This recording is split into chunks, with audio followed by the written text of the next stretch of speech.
नमस्कार प्यारे विद्यार्थियों। आज हम चर्चा करते हैं भील जनजाति के बारे में। भील जनजाति के बारे में हम चर्चा करें तो भील जनजाति की उत्पत्ति के बारे में आज हम बात करेंगे। भील जनजाति की उत्पत्ति किस प्रकार से हुई यह हम बात करेंगे। तो भील जनजाति की जो उत्पत्ति है वो द्रविड़ भाषा के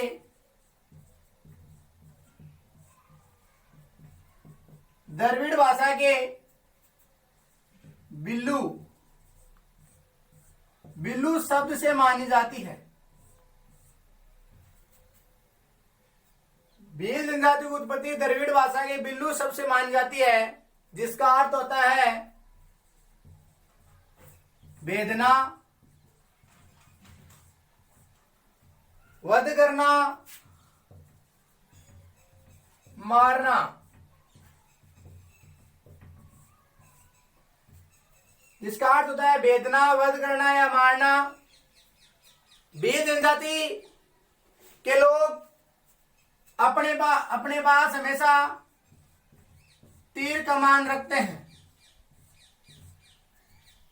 अपने पास हमेशा तीर कमान रखते हैं और कुछ लोग भाषा की दृष्टि से इसकी उत्पत्ति संस्कृत भाषा से भी मानते हैं।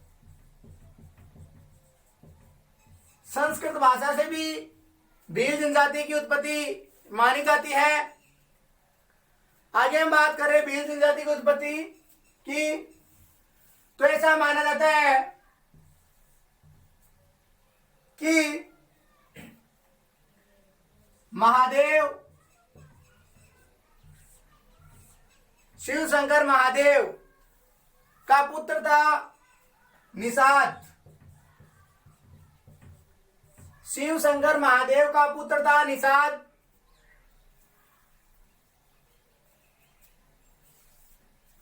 निषाद का पुत्र, शिव शंकर महादेव का पुत्र था निषाद। और महादेव के एक बेल था जिसका नाम था नंदी। वह बेल शिव शंकर महादेव को अपनी जान से भी ज्यादा प्रिय था। तो आगे हम बात करें, एक टाइम की बात होती है कि निषाद ने शिव शंकर महादेव के बेल को मार दिया। निषाद ने क्या किया?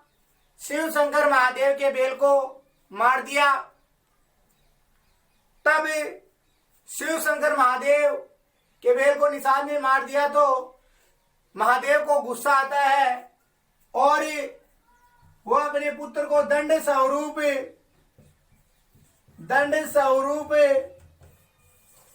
जंगलों में रहने के लिए भेज देता है। तब से भी भील जनजाति की उत्पत्ति मानी जाती है। आगे हम बात करें थोड़ी सी रामायण की, हम बात करें रामायण के माध्यम से भी भील जनजाति की उत्पत्ति मानी जाती है। जब राम को उनके पिताश्री यानी राम के पिताश्री दशरथ,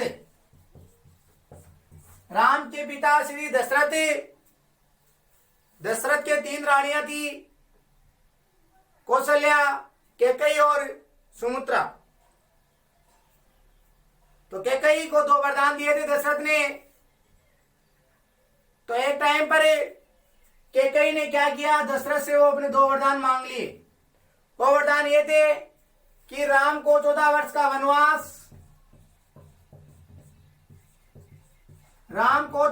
वनवास, और कैकेयी के पुत्र भरत को राजा, अयोध्या के राजा बनना। अयोध्या के राजा बनना उसके फलस्वरूप क्या होता है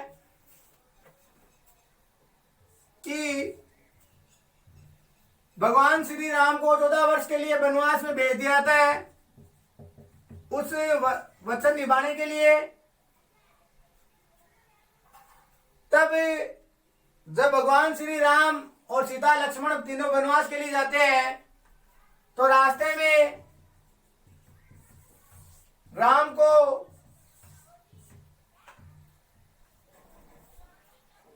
भूख लगती है।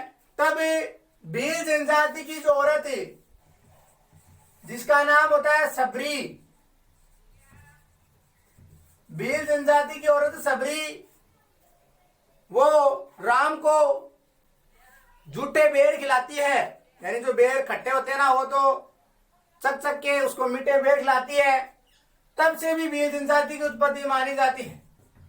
तो हमने पहले पढ़ा बिल्लू सबसे भील जनजाति की उत्पत्ति मानी जाती है। भगवान महादेव के निषाद पुत्र से भील जनजाति की उत्पत्ति मानी जाती है और रामायण से राम से भील जनजाति की उत्पत्ति यानी सबरी से मानी जाती है। अगर हम महाभारत की हम बात करें, भील जनजाति की उत्पत्ति में महाभारत की हम बात करें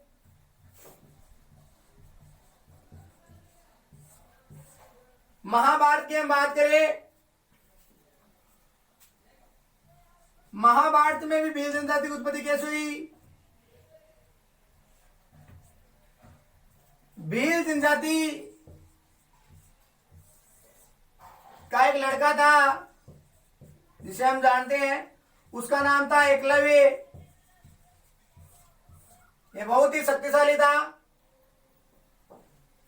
तब उस टाइम पांडवों और कौरवों के गुरुदेव थे द्रोणाचार्य। पांडवों और कौरवों के गुरु थे द्रोणाचार्य। द्रोणाचार्य क्यों राजा महाराजाओं के बच्चों को शिक्षा देते, वो कुल गुरु थे उनके। तो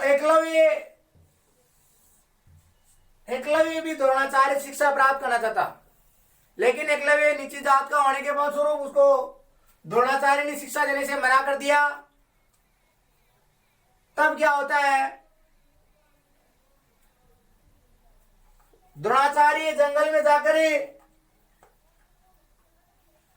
एकलव्य जंगल में जाकर द्रोणाचार्य की मूर्ति बना लेता है मिट्टी से, और उस मिट्टी की मूर्त को सुबह शाम पूजकर वो अपने आप शिक्षा दीक्षा ग्रहण करना चालू कर देता है।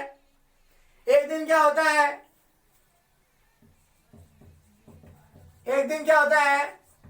कि जंगल में से एक कुत्ता गुजर रहा होता है, तो उस कुत्ते के मुंह में इतनी बाण ठोक देता है वो एकलव्य कि उसके मुंह में से खून भी नहीं निकल पाता है। तो कुत्ता दौड़ा नगर की तरफ आता है, तो उसको द्रोणाचार्य देखते हैं। वो कहते हैं कैसा धनुधर अर्जुन, श्रेष्ठ धनुधर अर्जुन को माना जाता उस टाइम कि अर्जुन से बड़ा कौन हो गया। तब उनको पता चलता कि एकलव्य है। तो द्रोणाचार्य सोचते हैं कि राजा महाराजाओं से बड़ा कोई धनुधर नहीं हो सकता।